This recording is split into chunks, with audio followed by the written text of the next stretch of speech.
They were silent for 100 years. You thought they left, but they were guarding the gate no one dared to speak of. When you opened what was sealed, they didn't return with fury. They returned with memory. Every word, every mistake, every sacrifice, no longer forgotten. And now increment isn't a threat. It's the new language of a galaxy that finally learned to remember. Stay with us to find out how this story ends, and don't forget to subscribe. They called it the Unity Protocol, an interstellar effort, a vision of species working together. They said it would end the wars, build peace, make the stars a place of common voice. But they lied, because every civilization that signed the Unity Charter brought its own version of unity, and none of them included humanity. At first, it was subtle. Documents not translated into Terran languages. Meetings rescheduled to avoid Earth time zones. Fleet commissions accidentally ignoring human applicants. And then came the probes. Environmental compliance scans, they called them. But they always pointed toward Earth. And they never stopped scanning. The final vote came after the Mars incident. An orbital accident, no evidence, no survivors. But whispers, always whispers, that the engines didn't fail. They were taught to fail. The Unity Assembly called an emergency session. Humanity wasn't invited. But the decision was clear. Earth was to be isolated. Not invaded. Not purged. Just removed. Diplomatic disengagement. Trade nullification. Fleet withdrawal. And a wall of automated satellites around the Sol system to prevent contamination. Humanity didn't fight it. Not then. They sent one last message to the galaxy. It said, "We understand. We'll stay here. You don't want us. But remember this, we're not gone." And then Earth went quiet. No signals. No launches. Just silence. The stars moved on. A century passed. Empires rose. Fell. Borders shifted. No one heard from Earth. And then, someone looked again. A routine patrol ship. Passing the edge of the Sol system. Its captain saw something strange on the long-range scan. A blip. A vessel. No signature. No identification. But accelerating from Sol at an impossible vector. Not toward anyone. Just out. The captain reported it. Command shrugged. Let them fly. They always did like dramatic exits. But Earth didn't exit. Earth was empty. A research mission arrived later. Unofficial. What they found was a planet intact, but vacant. Cities overgrown. Towers collapsed. No bodies. No signs of struggle. No heat signatures. Just one transmission on loop from every orbital relay. In perfect galactic standard. "We asked you to leave us. You did. Thank you. We are elsewhere now. And we are becoming." Panic spread in the shadows. Governments that remembered Earth started to pull records. What did they mean? Becoming what? But nothing came. No invasions. No transmissions. Just more ships. Strange. Quiet. Terrifyingly efficient. Passing through uncharted lanes. Appearing on the edge of conflict zones. Observing. Then disappearing. Until the day one of them didn't disappear. It arrived at the edge of the Chirani core system. Waited. Silent. 12 kilometers long. No windows. No ports. Just matte black armor and a single word etched into its hull. Humanity. The Chirani responded with standard diplomatic queries. The ship didn't answer. It opened a door. And from within came no soldiers. No ambassadors. Just one person. They walked across vacuum. Unassisted. They reached the Chirani station. And spoke. No greetings. No threats. Just one line. "We have watched. And we have learned. Your unity is built on silence. We carry everything you made us remember." The delegate raised a weapon. The human didn't flinch. "You taught us exile. Now let us show you what grew in it." And then, the human vanished. And so did the ship, leaving only a message encoded into the station's power core. "We are not angry. We are ready." The Accord dismissed the incident at Chirani Core. Official reports labeled it a rogue Terran remnant. Nothing to worry about. No formal action taken. But among the older empires, those who remembered what Earth had once been, unease spread like radiation. Because they knew one truth. Humans never came back just to talk. Then came the Varsec incident. A minor border world. Disputed territory. 3 species had laid claim to it for decades. Skirmishes were common. Civilians suffered. But no one took responsibility. And then, without warning, all military infrastructure on Varsec went dark. Simultaneously, every orbital weapon, every garrison AI, every satellite, shut off. The entire world went silent. No casualties. Just disconnected. In their place, on every screen, appeared 2 words. No more. Varsec's population didn't panic. They celebrated. Because for the first time in generations, there was no gun over their heads. No anthem. No flag. Just silence. And a promise. Hours later, a single human drone landed in the capital square. It released a package. No weapons. Just supplies. And a recording. You don't owe us anything. Live. That's enough. The drone powered down and left. That was when the term began to circulate. The quiet return. A whisper across comms. Untraceable. Unaffiliated. Carried not by humans, but by those they helped. A collective understanding. They are not here to rule. They are here to remove everything that made ruling necessary. The Accord finally reacted. Emergency meetings. Fleet realignments. Diplomatic probes. None reached Earth. Because Earth was no longer there. The planet remained. But it was empty. Still. Unreachable. Whatever had once been humanity's core was now dispersed. Integrated into 1,000 ships. 1,000 minds. A network of presence that didn't speak often. But when it did, everyone listened. In the rim systems, where piracy had become normalized, something changed. A Terran vessel intercepted a slave transport. No communication. No engagement. It simply appeared. Boarded. Extracted every captive. And left. The slavers? They were left alive. Inside a disabled ship. Forced to watch as their logs were broadcast across every known criminal relay. This is what you are. We will remember you louder than you can hide. Some called it a myth. Some called it a threat. But for those saved, it was something else entirely. Judgment. Without permission. But with precision. Because humanity didn't arrive in fleets. They arrived in consequences. On a car prime, a highborn senator publicly declared the Terran resurgence's staged effort. Claimed it was Accord manipulation. Said Earth was too weak to organize such strategic moves. His speech went viral. Hours later, every screen in his home lit with footage. Not of Earth. Of him. From a tribunal he'd had sealed 40 years ago, where he authorized the sterilization of 3 refugee colonies during a trade dispute. The footage ended with the same phrase. You buried them. We didn't. He resigned that night. No one asked him to. Because by then, everyone understood. The humans were listening, and they carried everything no one else wanted to. The Accord initiated contact. A formal broadcast to Earth. It asked, "What do you want?" No reply. Not at first. 3 days later, a data package arrived. It wasn't a declaration. It was an archive. Every suppressed file. Every redacted name. Every event classified under necessary sacrifice. Decrypted. Sorted. Published. And above all of it, a single line burned into metadata. We want you to know what you did, and what we became because of it. The archive drop shook the Accord to its core. Not because it was explosive, but because it was undeniable. Thousands of files. Timelines. Testimonies. Every secret they'd hidden under the banner of unity. Now made public. By humans. Some governments collapsed overnight. Others tried to deny. But there was no stopping it. The information spread faster than containment could react. Entire populations awoke to truths they were never meant to see. Truths about their own leaders. About their own history. And in every file, buried like a heartbeat, was the same message. We were not your enemies. We were your reflection. You chose to shatter the mirror. Riots broke out on Nor-El 4. Not in anger at humanity. In rage at their own silence. Citizens demanded remembrance. Not apology. They wanted space made for the ones erased. And under pressure, the Norellian parliament voted to restore Terran history in all education systems. It passed unanimously. The first line of the new textbook read, "They left because we taught them that survival required silence. They returned to remind us that it never should have." But not everyone welcomed the shift. Old powers saw it for what it was. The end of monopoly on truth. They formed a coalition. Silent agreement. To contain Terran influence. Their first move? Block access to the newly exposed data notes. Their second? Silence anyone who used the increment glyph in public. It backfired. Because the more they tried to control it, the more the people remembered. Increment began appearing everywhere. Drawn into dust. Carved into walls. Woven into clothes. But always subtle. Not as worship. As acknowledgement. A whispered statement.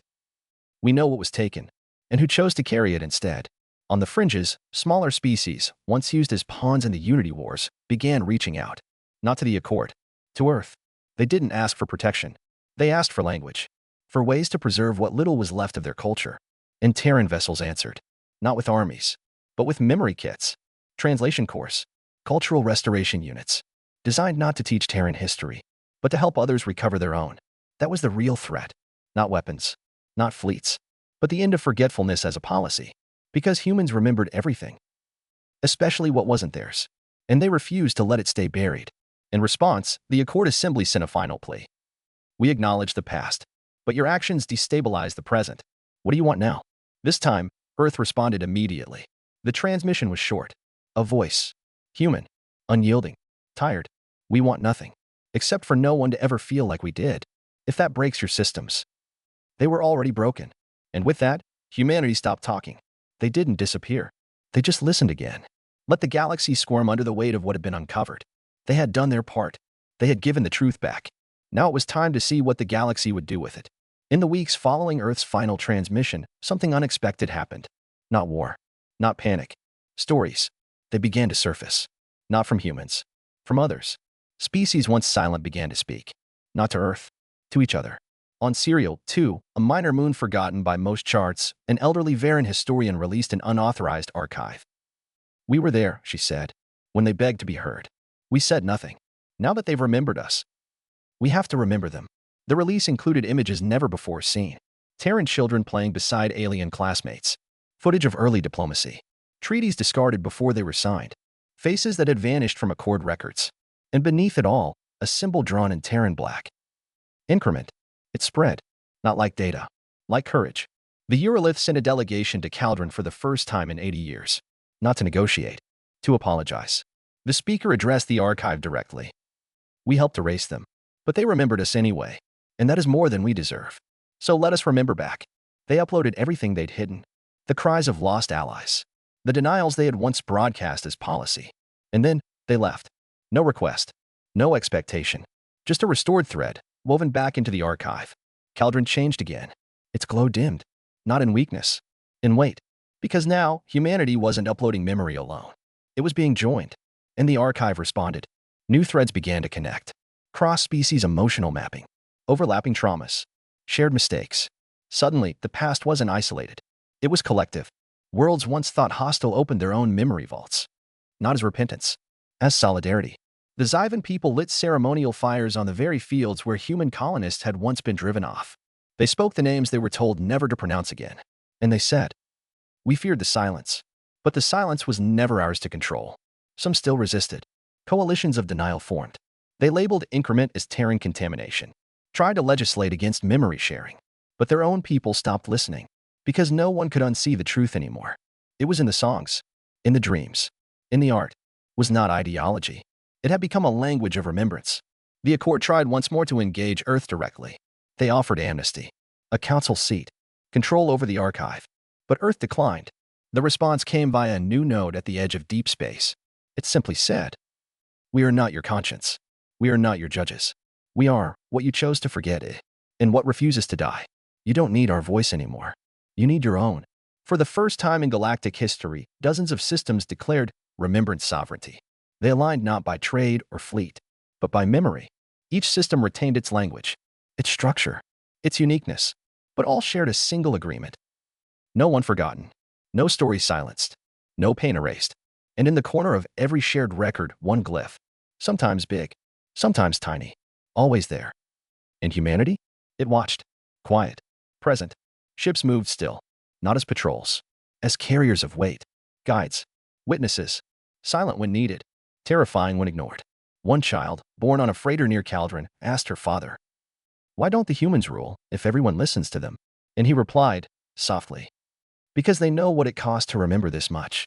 And they would never force anyone to carry that weight again. But not the kind of years that erase. The kind that build. Layer upon layer of stories. Truths once buried now carved into the stone of public halls. Entire generations grew up knowing. Not through textbooks. Through the archive. Through. Some cultures tried to understand Earth's silence. Why they never took power. Never made demands. Never claimed reward. They asked. They speculated. They theorized. And finally, someone answered. Not a Terran. A Zalari elder. A poet. She said. Because they don't want to be thanked. They want to be believed. The galaxy was changing. And for the first time, not by conquest, by acknowledgement. Diplomatic ceremonies now opened with moments of silence. Not for death. For omission. Entire alliances were forged over mutual recognition of past atrocities. Some dared call it weakness. But the ones who had walked through loss knew better. Weakness is pretending nothing happened. This is healing. And yet, the fold never disappeared. It remained, always, a region beyond logic, beyond navigation. Sealed, yes, but never gone. And sometimes, near its edge, strange things still stirred. Unexplained signals. Dead systems whispering. Memories bleeding through that no species could trace. And every time, a reclaimer ship would arrive. Unmarked. unarmed, drifting like a ghost between stars. Not to fight, to listen. And if the silence thickened, they would leave a marker, a glyph, etched into ice, metal, soil. And then, nothing more. Because even now, humanity never explained what they saw there. They just made sure it never reached farther. There were stories, whispers that Reclaimer Zero still existed. Not as a person, as a pattern, a living archive. A map encoded into the way ships moved through space, into the frequencies that satellites filtered, into the dreams of those who listened too closely. Some said he had become the fold shadow. Others said he was what held it shut. But Earth? Earth remained still, protected, sacred, even, not out of fear, out of respect. No one set foot on it without invitation, because everyone understood. That's where they remembered the loudest. That's where the wait began. And no one wanted to disturb the place that had once held back oblivion by itself. On the 100th cycle of the archive's reopening, something happened. A signal, not from Earth, not from the fold, from the archive itself. No origin, no encoding, just sound, a voice, faint, rough, human. If you're hearing this, we're proud of you. You didn't run. You remembered. That's all we ever asked. The line went quiet, then flared once, and faded. No name, no title, no flag, just recognition. And the galaxy? It stood still for one whole minute. Ships stopped. Stations went quiet. Even automated systems paused and programmed reverence. Because that voice had not been heard in decades. And still, it knew them. It still carried them. Later, a child on a backwater moon found a glyph carved into an abandoned dome. She didn't know what it meant, but she traced it with her fingers and whispered the word her grandmother had taught her. Increment means we were never alone in remembering. And somewhere, far beyond stars, a Terran ship adjusted its course and continued watching. The galaxy no longer feared the glyph. Children learned to draw increment before they wrote their names. Not a symbol, as statement, that they came from a world, any world, where someone once paid a price, and that now it would not be forgotten. Academies across Accord space restructured entire fields of study. They called it historical continuity and disruption ethics. Required curriculum, not just in policy or history departments, in science, engineering, medicine, because they finally understood. When you erase the past, you erase context. And when context dies, everything becomes possible again, even atrocities. The fold, still sealed, became a cautionary monument. Pilgrimage ships orbited it in silence, not to observe, to remember what it meant to survive ignorance. Each visitor left a token. Some were traditional, some were strange, but all carried intention. A Terran term was adopted across cultures. Waymarks, personal symbols, names, losses, truths you chose to carry, and for every new waymark left behind. The archive adapted, accepted, expanded, not to store, to link. Increment became infrastructure. On Gerald, a floating city was built with archive-coded architecture. Its walls glowed faintly with stories. Walking through it felt like walking through witness itself. And if you stood in the center long enough, you heard whispers, not voices, feelings, held without judgment, held with purpose. Earth remained unseen. Ships could visit its orbit. Some claimed to glimpse light from the surface. Others said the planet was asleep, regenerating. Some thought it had finally fallen silent forever. But the archive knew better. Earth was never the voice. It was the first listener. And then came the request. Not from humans. From the Accord. A single, unified message signed by every active civilization. It was simple. Will you return? Not to save. To sit beside us. It was sent across every known frequency. And waited. No reply. 3 days. 7. 30. Then, Caldron flared. The archive blinked once. And then, a voice. Old. Terran. Calm. You never needed us to sit beside you. You needed to believe you could stand alone. Now you can. So we will walk with you. Not ahead. Together. No ship arrived. No diplomat appeared. But one reclaimer vessel resumed movement along the outer sectors. Its hull bore no markings. Just a new inscription. A circle. Not perfect. Deliberately incomplete. In the language of the archive, it meant, the story continues. And the galaxy understood. The humans had not returned. Because they had never truly left. They had simply waited. For the stars to finally be ready to carry the rest of the story. They called it the second listening. A mission. A movement. But not led by Terrans. Not this time. This time, it was the Accord that stepped forward. And said, we want to see the edge. Not to challenge it. To understand what you saw. And what you carried. Reclaimer vessels didn't respond with commands. They simply opened paths. Dark routes through space. Silent corridors once watched only by Earth. now shared, not for strategy, for bearing witness. The crews that took those routes weren't soldiers. They were historians, artists, monks, survivors, each trained in one discipline: how to look at a wound and not flinch. The mission approached the fold slowly. No warships, no noise. They arrived at the edge and waited. No invitations, no tests, just presence. And after 3 days, a voice came. Not from the fold, from the archive. A signal wrapped in Terran code, yet not sourced from Earth. Are you here to watch? One Accord pilot answered. We are here to listen, not like before. This time, we won't forget. Then, and only then, the archive released access. Not to the fold itself, but to the memories of those who sealed it. Entire libraries. Thoughts etched into neural echoes. Dreams recorded from reclaimer minds during the final compression event. It wasn't data. It was emotion encoded into structure. And it broke when we tried to read it all. But those who stayed understood. They returned home changed. Not haunted. Grounded. Because they finally realized what Earth had meant all along. You do not heal by erasing what hurt you. You heal by making space for it to exist without owning you. The first Interstellar Archive Day was declared shortly after. Not in Earth's name, but in honor of the memory carriers. The forgotten. The erased. The remembered. People told stories not of war or conquest, but of the moment they first felt seen. In a whisper, a glyph, a glance at a star they once feared, and how that star no longer held power over them, because they had named it. In the outer colonies, children now traced increment not as fear, but as invitation. To listen, to learn, to ask. Who was silenced so I could speak? And in every school, in every archive, that question echoed. Stronger than any anthem. A message circulated quietly in Accord circles. An anonymous reflection.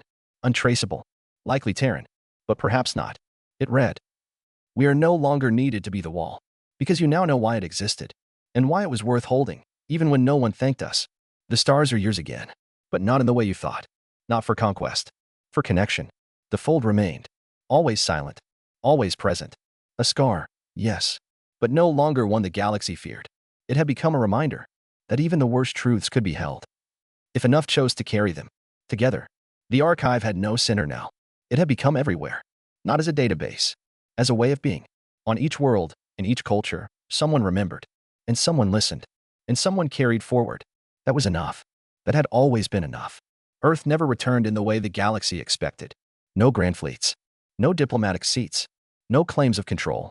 Because control was never the goal. Earth simply became a myth you could talk to. A presence on the edge of knowing. And those who spoke to it felt heard, even if no one answered. The glyph increment was added to the Galactic Accord's official seal. Not as branding. As foundation. A statement encoded in law. No story is too painful to preserve. No culture too fractured to belong. No silence too deep to name. And in time, the new systems arose. Not just political, cultural, personal, interpersonal. Entire fields of knowledge built around the idea that existence includes all its scars. And that to move forward, you don't forget it. You bring the scar with you. The children of this era no longer feared the dark spaces between stars, because they knew someone had once entered that darkness on their behalf, and never asked for reward, only that it not happen again. On the 150th cycle of the archive, a ceremony was held, not on Earth, not on Caldron, but in open space. 12 ships, 12 species. Each brought one memory, not of heroism, of failure. They recited them aloud, together. And then one Terran voice played across the comms, not from a ship, from the archive itself. A voice no one could name, but all recognized. This is what it was all for. Not revenge, not balance, belonging. You remember now. So we rest. And that night, every ship in the ceremony shut down engines. They drifted, side by side, a constellation of shared silence. No longer as punishment, but as peace. A silence chosen and earned. Somewhere beyond the edge, reclaimer vessels still move. Not to patrol, to guide. In case someone new forgets what the archive now holds. Or in case someone new arrives from the dark and doesn't know yet that the stars they're entering remember more than most can imagine, and choose to carry it anyway. The final archive entry for that cycle was unsigned. A single line, burned into every note, echoing into the next century. Not the end. The echo that means, we're still here.